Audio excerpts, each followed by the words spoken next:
Hello and welcome to aCTUALLYAUTISTC with Milan and John. Indeed, in the back, she's asleep. Today we're talking about autism and energy levels. And that's a subject that we've been coming back to several times, but it's also something that really is a big issue for many people with autism because you easily get energy drains, right? Yeah, there's a lot going on, so autistic people tend to have to focus on a lot of things to get things going.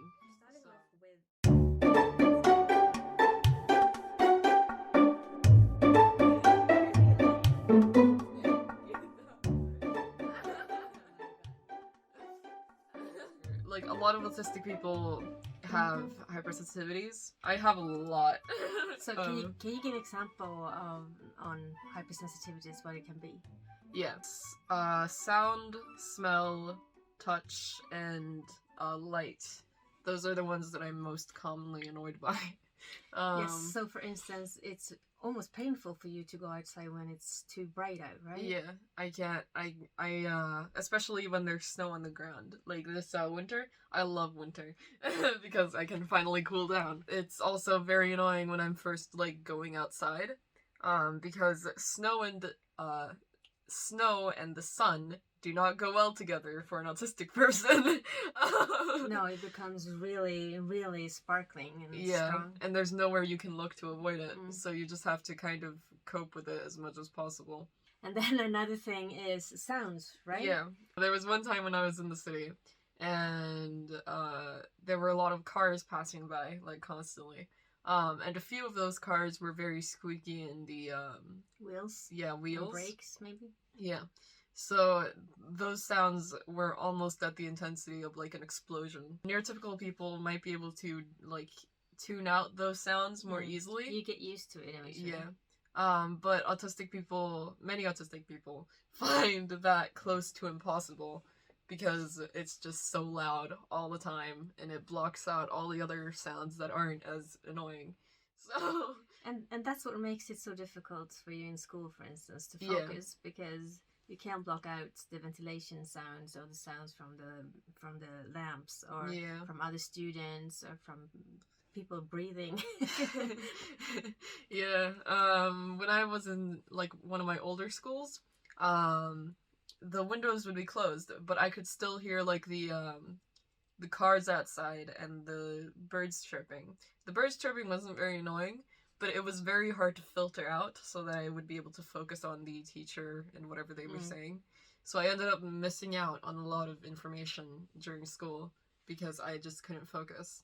Yeah, so that's a big problem. So you need to put a lot more energy into focusing and trying to not lose focus on what you're about to do, right? Yeah. What you're meant to pay attention to is a lot harder to pay attention to than the stuff you absolutely hate hearing. Because your brain is like, oh, this sound is really annoying, but I can't tune it out because it's impossible. Another thing that's very common is socialization. A lot of autistic people talk about this. I tend to drift a lot during conversation and get distracted by things around me. So, like, someone will be talking to me and I'll, like, snap, like, my attention will snap over to, like, a moving tree, like, leaves that are moving or something. So, it'll be very hard. It's not always obvious, but, like, for example, my eyes will turn over to something else and my attention will completely shift from that person. Everyday life takes out a lot more on you because you need to focus and you need to pay attention to details and to how to do things in a way that you usually don't need to do when you don't have autism, right? Yeah. So a lot of autistic people prefer having like a set routine that never changes, because that means that you don't have to mentally prepare yourself as much for what is going to happen throughout the day.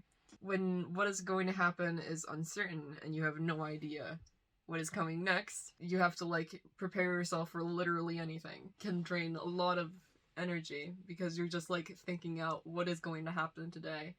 What would I have to do if this specific thing, if there's this specific thing that I have to do. An autistic student usually gets very tired, so the energy that student has to put into the school day is taking its toll.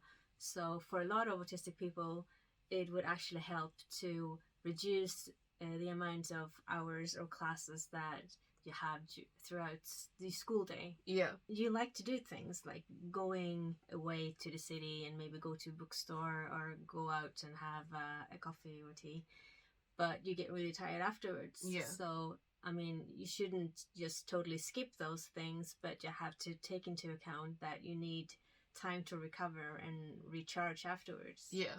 Parents, teachers, and guardians should all be very adaptive to what the autistic person might need.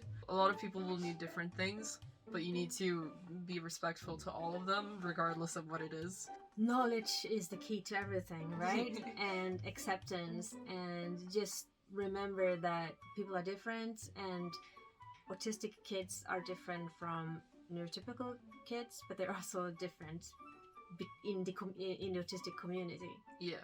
Goodbye and stay safe. See you next time.